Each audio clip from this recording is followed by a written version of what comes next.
right, we're super excited to have Mike here today to talk about Bring on the Heat. It's already here, brother.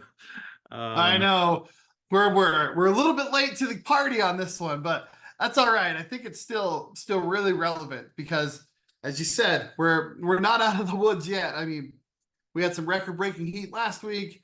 This week it's what high of 96 degrees today, and it's going to be the coolest day for us in the next week or two. Okay, so this is still a really relevant topic. And I think it's a good point that we want to really kind of discuss this because we're talking about some hot stuff here. All right, excuse me. Um, I took this photo of my front door on Saturday evening, about almost 8 o'clock at night. Okay, I went outside to go and do something, touch the front door of my house. And I thought, yeah, that's hot. Went and grabbed my temperature gun and shot this picture. 197 degrees on my front door.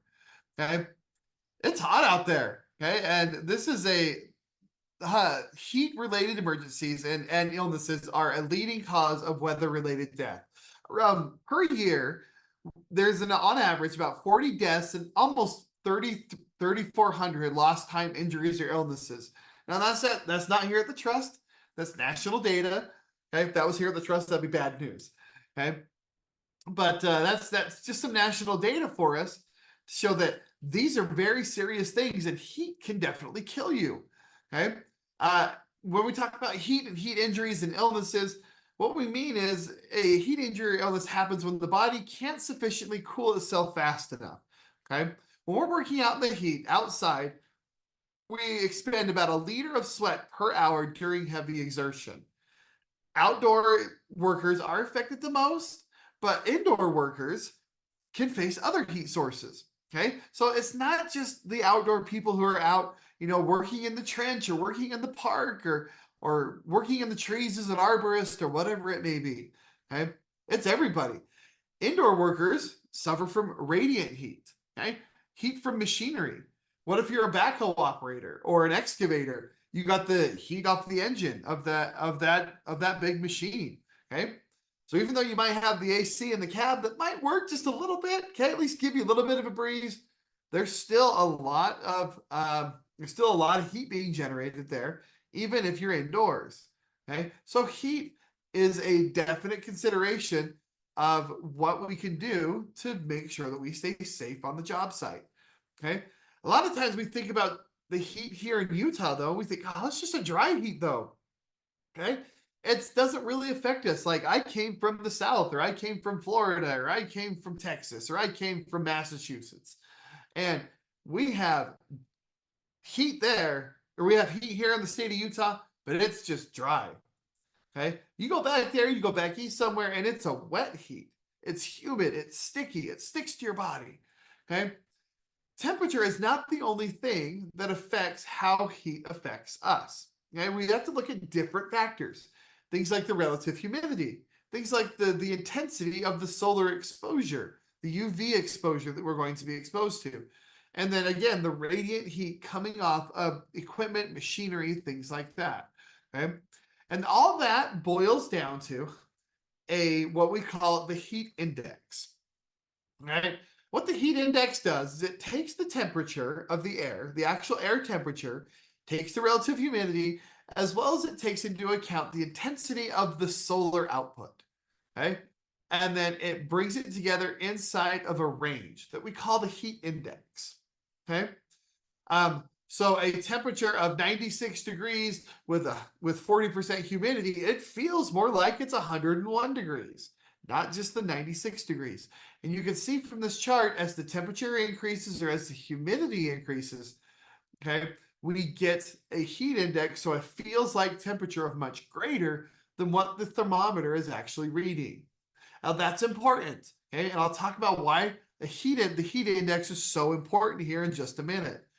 Okay, as we look at the heat index, OSHA has a great application, and I absolutely encourage you to download this app on your phone. It's free, doesn't cost you anything. It's on the Apple App Store, it's on the Google Play Store.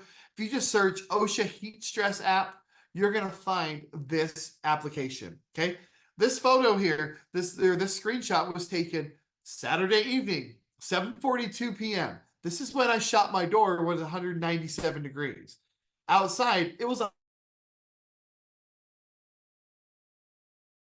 temperature or a heat index of 97. Okay, so we're in the danger zone. Even still at 8 o'clock at night, we're still in that danger zone. All right.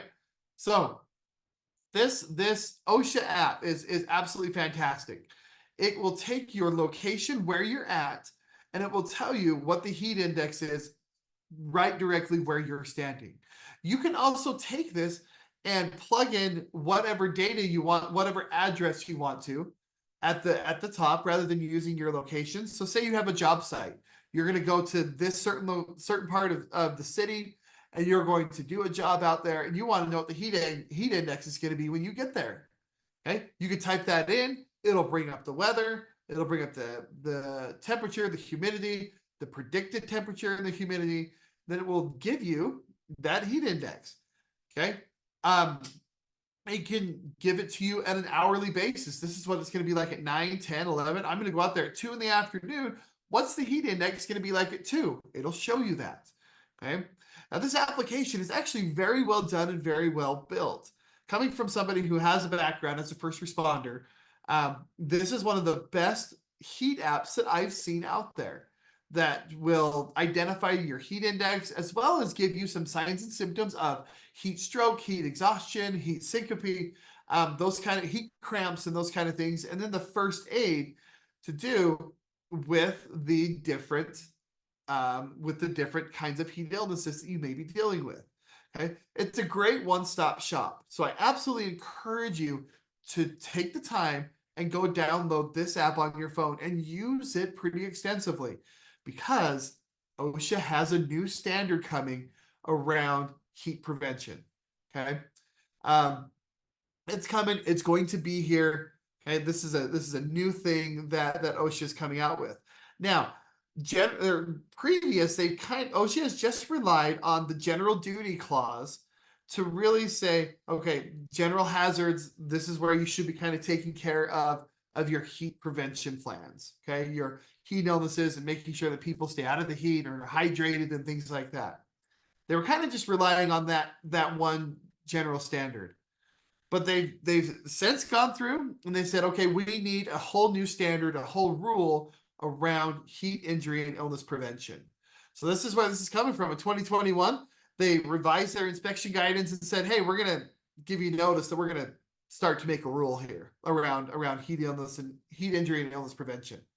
2022, they started the National Emphasis Program to get some more research on this. Then in 2023, they had the heat hazard alert come out last year to remind employers of their obligations underneath the standard in the general duty clause. Okay. And as of June 24th, 2024, there were just about 5,000 National Emphasis Program inspections around the heat injury and illness prevention. 56 citations were issued and 736 hazard alert letters were given. Okay. Right now, this rule has been proposed and it's available for viewing. So you can go online, you can grab the document, it's about 300 pages long, and you can look through this proposed rule. It's got a lot of scientific data, it's got a lot of cited papers and things like that, and a lot of study information around the heat standard and kind of what they're going to try and incorporate within this proposed rule. You can make comments on it. You go to OSHA.gov. You can do comments. You can, if you just go to OSHA.gov and you search heat injury and illness prevention, you're going to find it. It's going to come up for you. You can download the PDF version of the document if you'd like. Okay, but I encourage you to go take a look at it because it's going to affect all of us. This new standard is anyone who's under OSHA jurisdiction is going to be required to comply with this new standard. Okay, now here in the state of Utah, we have a state plan. We have UOSH that governs us. So UOSH will take a look at this new standard coming out and decide what and how it wants to adopt this new plan. Okay, but inside of this new heat injury and illness prevention plan, there's a couple of different triggers that come into place that says when the plan has to be put into action. Okay, your first one is on your initial heat trigger of a heat index of 80. So that's why we have to be extremely sensitive and know what that heat index is at each outdoor and indoor work setting location. Okay, so the initial heat trigger will trigger at 80 on the heat index. The high heat trigger will trigger at 90 on the heat index. Okay, so just some more things that we've got to think about with this new standard coming out. You have to have a heat injury and illness protection plan. This HIP plan, if you have over 10 employees in your organization, it has to be a written policy. It has to be a written plan. So this is just like your emergency action plans. This is just like your fire prevention plans, in that if you have more than 10 folks working in your organization, you've got to have it written down. Okay. You have to designate one or more people who are heat safety coordinators. Now, this is just like your fire prevention plan, where you have to designate somebody to be in charge of that fire prevention plan. Same thing here with the heat prevention plan. Okay, so you have to have that heat safety coordinator designated within the plan. Also within the plan, you have to have it has to be readily available in the workplace. Anyone has to be able to access and read up on this. The heat injury and illness protection plan has to identify the potential heat hazards in the workplace. This is what these are the conditions where you may be expected to work that may require an initial heat trigger or the high heat trigger. It also, inside of this plan, you have to have the monitoring, how you're going to monitor the heat, how you're going to plan your activities, how you're going to monitor the workplaces to determine when these triggers fall into place, so that when the triggers happen, the 80 or 90 on the heat index, the required interventions and mitigations that have to be put into play once you hit each of those different triggers. Okay, that's like water, break areas, providing shade, providing breaks from work, things like that. There's also a requirement that you have acclimatization periods. So somebody who is a new hire or is transferred to a different area, there has to be a required period of time where they have to be acclimatized to the work that they're going to be doing in that specific environment. Okay, all of this stuff has to be included in this heat injury and illness protection plan. Now, if you go to take a look at this plan, go take a look at the proposed rule online, you'll find the proposals on each of these different interventions and mitigations and what you have to do with the initial heat triggers and the high heat triggers and things. But it's a lot to look through right now. It's 300 pages of scientific data too. If you want to, you can do that, get a head start on this kind of thing. But if not, we can wait till that standard comes out and we can see what we're going to be held to. Now, Jason and I, we're going to make ourselves very familiar with this plan and this new standard once it's actually released and put into play. And we will be sure to provide, training on this and help you with your plans if you need to. But it's going to be a little bit difficult for us to kind of identify and measure and, track and see when we need to actually put some of these things into play. I know we do this right now. A lot of us, we're providing water, we provide break and shade for our workers and for ourselves when we're out working out in the field. But now it's going to be regulated. Now we're going to have an OSHA standard around it. And you can guarantee, once OSHA gets to this point of proposing a rule and then sending it out for comment and letting people go out and comment on it and things like that, it's coming. It's going to be in play. So we've got to be prepared for it. Okay. Another part about this standard is that there is going to be required training on this. Everyone is going to have to be trained on this on your HIP plan and your heat injury and illness protection plan before they go out to work in an environment that could trigger that initial heat trigger. Okay, they have to be given annual refresher training. So this is an annual requirement. You have to train on this every single year. Okay, that training, it has to address your plan, your HIP plan, has to address the injury and illness signs and symptoms of heat stroke, heat syncopation, heat exhaustion, those kind of things, and the mitigations that we can do, and the first aid, and the different treatments that we can do to avoid heat injury and illness. So there's a lot that's going to be required of us within this new plan as it comes out. One of the big parts about this inside of our plan, inside of our training, is the injury and illness signs and symptoms, being able to identify these signs and symptoms so that we can get people taken care of. Now, it's important that we understand these things. And because these are things we can start to do now.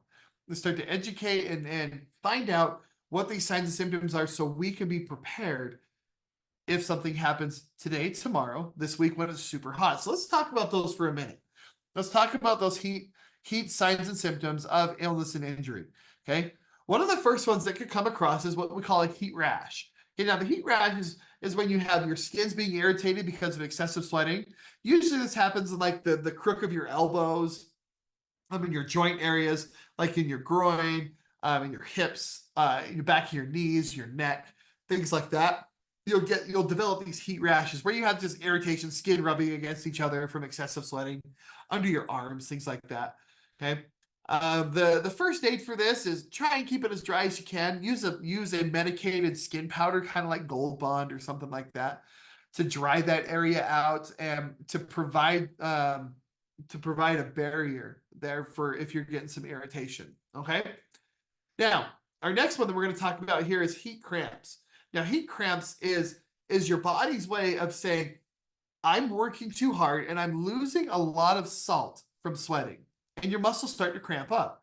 Have you ever been running or swimming or playing basketball or playing pickleball or whatever, some kind of physical type of activity, digging a ditch, whatever it may be, and you start to cramp up? Like you get a cramp in your calf, cramp in your hamstring, lower back, whatever it may be. Okay, those are heat cramps. Okay, when you're working out, you're swimming in a pool, and you get a cramp in your calf muscle. Those are heat cramps. Okay, even though you're swimming, your body is building up heat. Okay, this is one of the first warning signs that our body is trying to do something. There's something going on. So the first aid for these things, try and cool down, reduce your exertion of the activity that you're doing, and make sure you drink clear juice or a sports drink. What you're trying to do with what heat cramps is doing is you've lost these electrolytes and the salts in your bloodstream, okay, because of that excessive sweating. So you need to replenish that. Drinking water is great, but if you're cramping, drinking that clear juice or sports drink, something with electrolytes and the proteins, the potassiums and things like that, that's what we need in order to help these cramps go away. Another thing we can do is stretch. Once you feel it start to cramp up on you, periods of stretching and massaging, light massage on that muscle, will help a lot with these cramping episodes. Okay, so one of the first signs and symptoms that our body is starting to work too hard is heat cramps. If we don't take care of heat cramps, we will quickly go into what's called heat syncope. And heat syncope is where your body is becoming dehydrated and you get dizzy and you get lightheaded and you may faint because you just don't have enough water. Okay. First aid for this includes sitting or lying down in a cool place, getting yourself out of the heat, and slowly drink clear liquids. Now, you may feel, if you're in heat syncope, where you're lightheaded, or you're faint, or you're really dizzy, and you're like, okay, I need to drink water, I need to sit down. Then you just need to take and you need to chug back the water. Okay, it's probably something you don't want to do. Okay, because if you're lightheaded or dizzy, taking in a lot of water, Gatorade, Powerade, whatever it may be, at a significant rate, if you're in heat syncope, will probably lead you to vomit. Okay, and if you vomit, you then become more dehydrated. Okay, so take slow, small sips of clear liquids. Things like sodas, don't go back and chug a Dew. Don't grab your 44-ounce Diet Dr. Pepper and try and chug that back. Okay, water, sports drinks, Gatorade, stuff like that. Okay, now heat exhaustion is if we don't take care of heat cramps, heat syncope, it will very quickly move into what we call heat exhaustion. Heat exhaustion is your body's response to excessive salt or water loss. Signs and symptoms of this: headache, irritability, extreme weakness or fatigue, just being incredibly tired. Like, I'm sure you've been outside working in the yard, pulling weeds, working out in the field, working on the road, whatever it may be, and you get a headache from being out there for so long, and you can hardly keep your eyes open. Yeah, that's heat exhaustion. Okay. Some of the things that we need to recognize those things so that we can take the required action. If we notice this in ourselves, headache, nausea, becoming weak, we notice this in a coworker, get out of the sun. Get out of the sun, get into a cool shaded location or cool shaded area.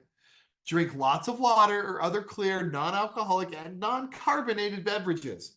Okay, so things like water, sports juice, sports drinks, Gatorade, things like that. Okay.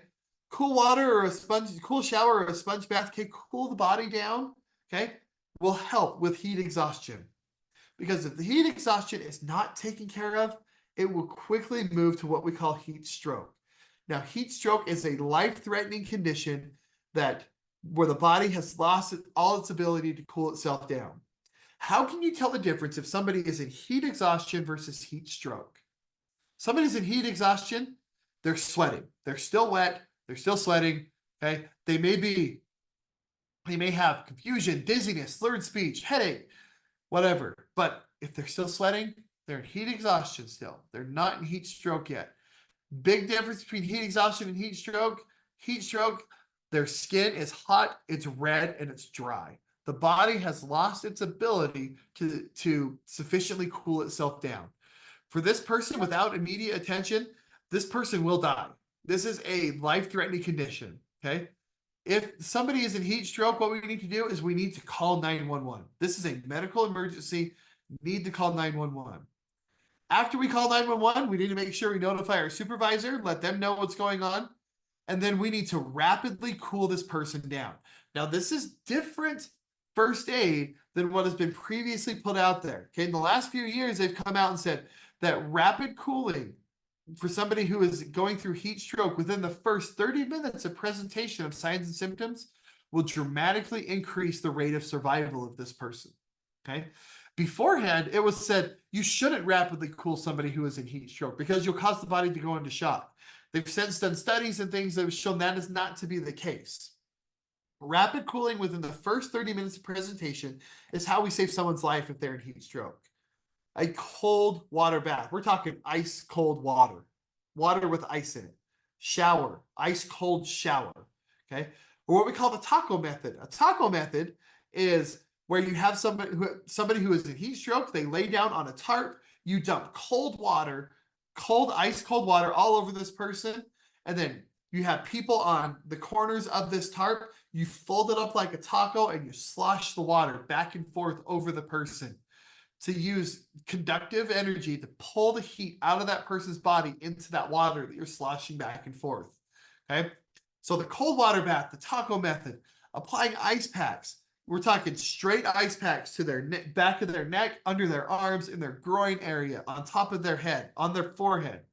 Okay. You're trying to rapidly cool the body down. The body is too hot. You need to cool the body down. Drenching somebody, drenching them in wet clothing. Okay, completely drenching them and putting a fan on them on high, just to get the body temperature to come down. Okay, now when we talk about clothing, okay, we can do a lot with our clothing so we can avoid heat exhaustion, heat syncope, heat stress, things like that. Loose fitting clothing, something that's going to breathe with you. Okay, light colors. Okay, whites, yellows, greens, light colors like that will reflect a lot of those UV rays. Those are the things that we want to be wearing if we're outside. The dark colors that kind of soak up the sun's energy. Those are the kind of colors that we shouldn't want to wear. A hat is extremely important. Wearing a hat, a wide brim hat, something that covers your neck and your head, is very highly recommended. Here is a great hat to wear in the summertime when you're out working. Okay, it's going to give you shade. It's going to protect you. Okay, hats are almost essential ingredients of personal protective equipment when we're out working in the heat. Just a few other thoughts. You can wear sunscreen is highly recommended. Sunscreen any part of your body that's going to be exposed to the sun's UV rays. You can get different cooling clothing and devices, things with ice packs built into the vest, or coats or jackets that have a water pump that circulates water throughout that jacket to keep you cool. But the biggest thing we can do is hydrate. Okay? Hydration. Drink lots of water. Okay. Drink small amounts of water, drink it frequently, but drink a lot of it. If you're thirsty, you're already dehydrated. Drink water even if you're not thirsty. If you get thirsty, you're already on the path to heat exhaustion. Okay. You need to drink water even if you're not thirsty. You need to prepare your body before you go out to work. You need to hydrate prior to that activity. Make sure you take plenty of water with you so you can replenish the water that you're drinking, as well as if there's a first aid emergency where you need to douse someone with cold, cold water, that you've got enough water in order to take care of that emergency. All right. So really, we've got to drink more than we think we need to. Okay. Report signs and symptoms of this heat exhaustion or heat stroke. Recognize and realize, hey, this is when I'm getting into this stage where I have a headache or I'm feeling tired or nauseated or things. Tell somebody, okay? Get out of the sun, get in the shade, and take care of your body. And know what to do if someone is injured. Know these steps we can take. Download that app. That app is going to give you the signs and symptoms, the first aid, and that heat index that we're going to need to really worry about, especially when this new OSHA standard comes out. Okay. Jason, do we have any questions out there? Folks, if you've got any questions, please type those into the chat box right now, and we'll answer those as we go along. Great presentation, Mike, and important during this hot time of year for us. While we're waiting for questions to come in, we did have a question earlier in the earlier session about, well, what about this whole Chevron deference ruling by the Supreme Court? What does that mean about rulemaking like this from OSHA? And the reality is we don't know exactly how that's going to play out. But I do know one thing here, that in the state of Utah, we don't fall under federal OSHA. We have a state plan here, and so we fall under UOSH, Utah Occupational Safety and Health, and they have adopted OSHA standards, and so it really doesn't matter what happens at the federal level.